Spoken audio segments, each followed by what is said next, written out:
Today is just going to be a rant about the idiocy of the Fed and the numbers that they report, just like a lot of governmental numbers when they talk about how much the GDP grows and the unemployment rate. Did you know there's multiple unemployment rates and they report like the lowest one? When people stop looking for jobs and things like that. So you don't actually get an actual number, you get a better number. And I want to point to this for one reason. It's so that you have more information. Down in the description, I have all the links for every single headline and article that I'm going to be posting. But what I want to get at for you is just simply the fact that, stop buying into this, pay attention to what's going on, and take care of your finances, because guess what? You, the consumer, you're actually smarter than these morons. That's very, very true. The consumer sentiment survey that I'm going to show you later in this video literally proves that the average consumer, when they are surveyed, have a better ability to predict when recessions are going to happen versus these so-called experts. Inflation surged 6.8% in November. This is the highest rate since 1982. Now, I want to point to something already in the article that annoys the hell out of me, and this is inflation actually rose 6.8%. But guess what the Fed reports? The CPI, it increased 4.9%, in line with expectations. Surging prices for food and energy. Food and energy are not factored into the Fed's number, go figure, because it's too volatile, even though that's what everyone cares about. Price increases came from familiar culprits. Energy prices have risen 33.3% since November 2020. That's not significant, including a 3.5% surge in November. Gasoline alone is up 58%.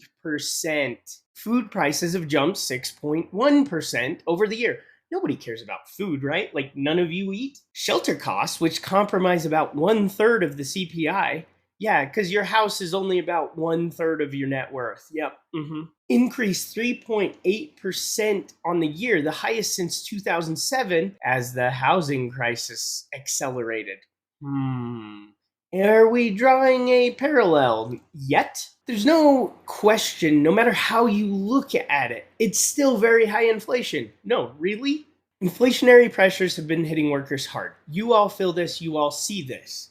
Though gross pay has increased 4.8% over the past year, real average hourly earnings accounting for inflation declined another 0.4% for November and are down 1.9% for the 12-month period. Why don't we take it a step further? Inflation can actually be good for everyday Americans and bad for rich people. Yeah, I'm sure the rich people who are set for the rest of forever and don't actually have to work the rest of their lives really do feel inflation, and it really frustrates them that, they're not able to get that second yacht. Don't panic over milk prices. Inflation is bad for the 1%, but helps out almost everyone else.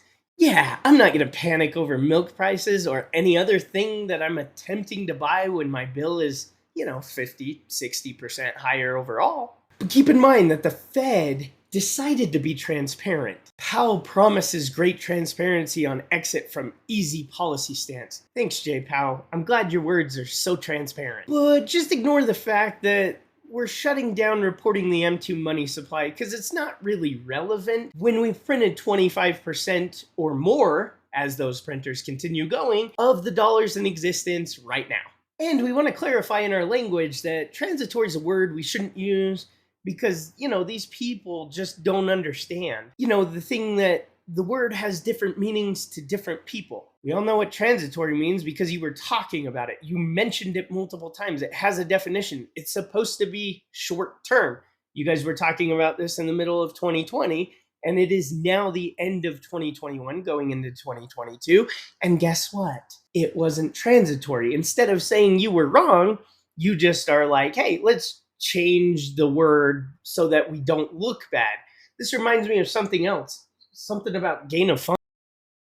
Now, not fear-mongering, just putting it out there. Let's heap on top of this a potential recession in the economy because people, with their consumer sentiment, is as low as it's been in a long time. Well, guess what? Research shows that that is connected. Here is the University of Michigan Consumer Sentiment Survey, and guess what it shows? oftentimes before a recession, those are those areas marked in gray. Notice what the consumer sentiment does beforehand. Kind of odd, huh?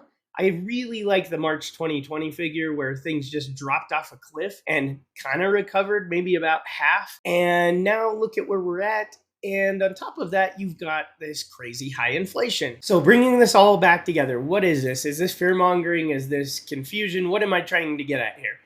People.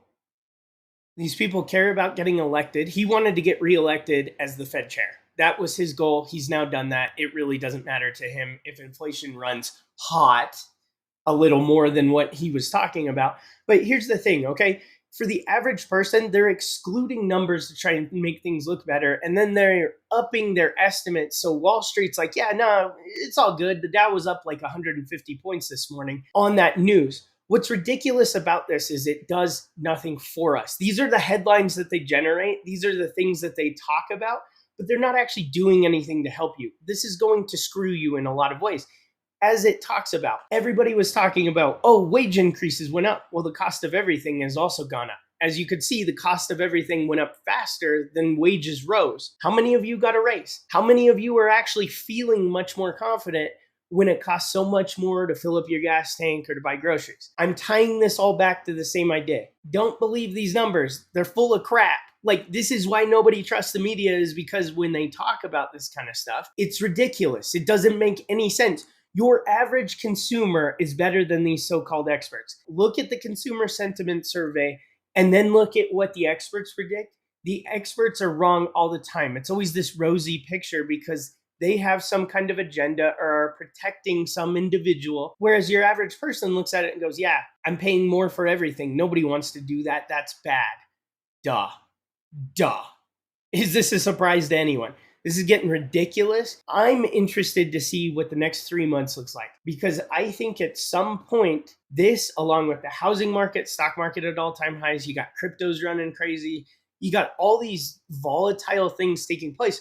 What's going to actually be the straw that breaks the camel's back? Because you know as well as I do that this is not a healthy environment. All I'm saying is pay attention to what's going on with your life. Be responsible with your finances. And again, this is insanity. And I have to call out the hypocrisy from these morons that we call the experts, because they don't know anything. Your average consumer knows when something's wrong. Well, guess what? A lot of people are waking up to, yeah, this isn't sustainable and it's not fun. Way to go, guys. You guys rule. I appreciate you stopping by to watch the video. I hope this helped you in some small way. Every single article is linked down below, so you can check that out. Hope to see you again real soon. Bye.